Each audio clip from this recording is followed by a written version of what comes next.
2024, Looking Past Red Flags, third album. And man, you mentioned it a little bit ago, but working with Fat Mike on a couple songs. The song that you played earlier, Making Any Sense, that was earlier in the set. That's the one that to me right away, that riff, I was like, oh my gosh, that sounds like an early Blink, like skate punk riff. I love that. You worked with Fat Mike on at least a couple songs on that album. What was that like?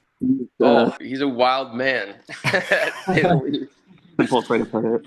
Did you guys go to No, his studio or vice versa? We went to his studio. Oh Yeah, yeah, we went to his a little bit too. old house. Yeah, the first time Rick introduced us, and because he had heard a couple of our songs, like early demos of our songs off that album, and he really liked it, and he was like, I don't like a lot of bands, but that was cool, like you guys rad. So we came over but he had all these ideas, and he helped give them to us.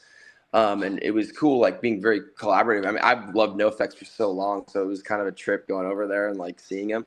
But yeah, so he just right out of the box was like, try this chord instead of this one. We're like, whoa! And he gave us this whole new way of thinking about writing songs, which I'd never really known.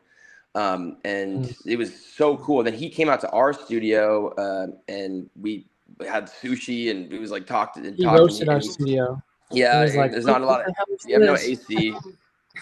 It was hilarious. Yeah, but yeah. Anyway, and then so then we became really good friends, and then he's since asked me to do his stuff, like work on harmonies together and help produce his albums. So yeah, it's a really cool. I don't even know how it's all Rick. Honestly, Rick set us up, and so it's cool. He's a really cool guy. Super creative. Very creative. Sex dungeon. Yeah, I mean, when you're going into a studio, does he like point that out and say, "Okay, we're gonna walk right past"? There's like some caution tape like on this door. It says, "Do not go in here." Oh my gosh! I mean, but he's also the type that, I mean, he would be brutally honest if he did not like you or your band. Oh, it yeah. sounds like So just tell you it sucks. Yeah, the fact that he welcomed you all and is like continuing to work with you, that's fucking awesome, dude. Even when we were working with him, he'd be like, if something sucked, he'd be like, no, this is trash. Like, we're gonna do something different. We're like, all right. Yeah. Okay. Yeah, no, I'd rather someone be like that than be like all fake and yeah, it's a good song, and then like down the line you're like, what the heck were we doing? What? It sounds terrible. I'm always curious, and you do some of this work yourself, it sounds like, Hoyt, from a producer's viewpoint or whatever, but when you're working with different producers, I mean, like, what do you feel you guys need as a band, or like what makes a good producer in your guys' eyes to work with? I think as a producer, I think you can go way too far with producing. You can auto tune everything. You can like spend 1,000 hours drums. You can like fix. I think honestly, capturing everything live in the moment and not doing too much to it is the best thing you could do for a producer. It never really works out when you just kind of step in like a studio with a random producer and like, let's sit in silence and come up with a new idea. Like, you kind of have to like walk in with something that like has a little bit of like that can go somewhere, and like I feel like that's how our best songs are made. But when you just kind of like try to start something from completely scratch, it's always like kind of weird, I feel like. Yeah, some of them you can tell they really like they want this song to go in a certain direction, and you're like, you can tell they're kind of headstrong. But I think what makes a really good producer is like they're kind of open to a lot of different ideas and listening to the band, and they want to try everything, and just kind of listening to what the band's vibe is, because I think that's just got to be open, to every idea.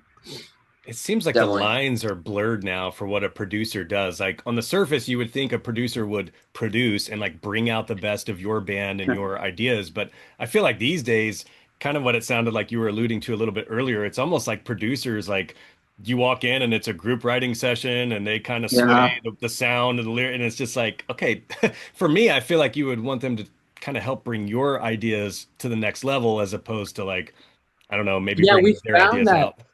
We found that they always want to start a new song from scratch. Yeah, and we're like, we have this idea that we want to show you. Like, they'll be like, think of an idea, and we're like, I don't know, the sunshine. They're like, yes, like we got to make it. And we're like, I think it also depends on who you work. Like but I do think a good producer is very open-minded, brings what you as a band have to the table, and like try to make it that better. And then just, I think with the production, especially with like AI and all this stuff coming out, it's like everything sounds so polished and perfect. I think the imperfection is what people are going to crave now in the future, because it I'm going to doesn't shout out sound like that. Yeah. I'm going to shout out a good producer we worked with, like Pierre from Simple Plan. We actually he was very successful for us because we kind of just had 2 songs that like they were kind of done, but he made them just a million times better. So like he actually really we love what he did. That's yeah, dope. he actually took.